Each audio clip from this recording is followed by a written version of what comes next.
இப்போ நம்ம tips number 4 பார்க்கலாம். டிப்ஸ் நம்பர் 4ல இந்த மாதிரி டர்ட்டி கிளாத்ஸ் எல்லாம் எப்படி வந்து க்ளீன் பண்ணுறதுன்னு பார்க்கலாங்க. இது வந்து பார்த்தீங்கன்னா கிச்சன் டவல் தான். ஸோ கிச்சன்லாம் க்ளீன் பண்ணுற டவல் வந்து பார்த்தீங்கன்னா ரொம்பவே பிசு பிசுன்னு இருக்கும். ஸோ அந்த பிசு பிசுப்பு தன்மை போகிறதுக்கு ஒரு சூப்பரான டிப்ஸ் பார்க்க போகிறோங்க.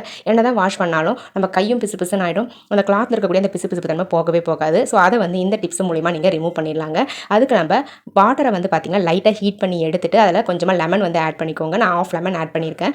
அடுத்தது இந்த மாதிரி துணி துவைக்கிற பவுடராக இருந்தாலும் சரி, அப்படி இல்லைனா இந்த மாதிரி துணி துவைக்கிற லிக்விட் இருந்தாலும் சரிங்க, அதை வந்து கொஞ்சமாக ஒரு ஸ்பூன் அளவுக்கு ஆட் பண்ணி விட்டுருங்க. ஆட் பண்ணி விட்டுட்டு நீங்கள் வச்சிருக்க அந்த கிச்சன் டவல்ஸை இதுக்குள்ளே வந்து ஒரு 10 நிமிஷமோ ஒரு 15 மினிட்ஸோ நீங்கள் வந்து ஊற வச்சு எடுத்துக்கோங்க. ஊற வச்சுட்டு லைட்டாக வந்து கையில் நீங்கள் இந்த மாதிரி கசக்கி எடுத்தால் போதும். ஃபஸ்ட்டு வந்து தண்ணியை வந்து லைட்டாக கை பொறுக்கிற சூடில் வந்து நீங்கள் ஹீட் பண்ணி எடுத்துட்டு அதுக்கப்புறம் இந்த பொருட்கள்லாம் ஆட் பண்ணுங்கள். ஸோ அப்போ தான் வந்து உங்களுக்கு அந்த பிசு பிசுப்பு தன்மை வந்து சுத்தமாக ரிமூவ் ஆகிடும். பாருங்கள், நான் ப்ரஷ்லாம் போடல, கையிலேயே தான் கசக்கி எடுக்கிறேன். எவ்வளோ அழுக்கு வந்து வந்திருக்குன்னு பாருங்கள் ஃப்ரெண்ட்ஸ். இப்போ நம்ம நார்மல் வாட்டரில் வாஷ் பண்ணி எடுத்துக்கலாங்க. ஸோ மொத்தமாக வந்து சுத்தமாக வந்து பார்த்தீங்கன்னா பிசு பிசுப்பு தன்மை சூப்பராக ரிமூவ் ஆகிடும். இந்த டிப்ஸை ட்ரை பண்ணி உங்களுடைய கிச்சன் டவல்ஸை வாஷ் பண்ணி பாருங்கள். இது கிச்சன் டவலுக்கு மட்டும் இல்லைங்க, நீங்கள் வந்து டோர் மேட்ஸ்லாம் கூட இந்த மாதிரி இந்த டிப்ஸை யூஸ் பண்ணி நீங்கள் வாஷ் பண்ணீங்க அப்படின்னா ரிசல்ட் வந்து சூப்பராக இருக்கும். ட்ரை பண்ணி பாருங்கள். ட்ரை பண்ணி பார்த்துட்டு ரிசல்ட் எப்படி இருந்தது அப்படின்றத கமெண்ட் செக்ஷனில் மறக்காமல் கமெண்ட் பண்ணுங்கள் ஃப்ரெண்ட்ஸ். ஓகே ஃப்ரெண்ட்ஸ், இப்போ நம்ம நெக்ஸ்ட் டிப்ஸ் பார்க்கலாங்க.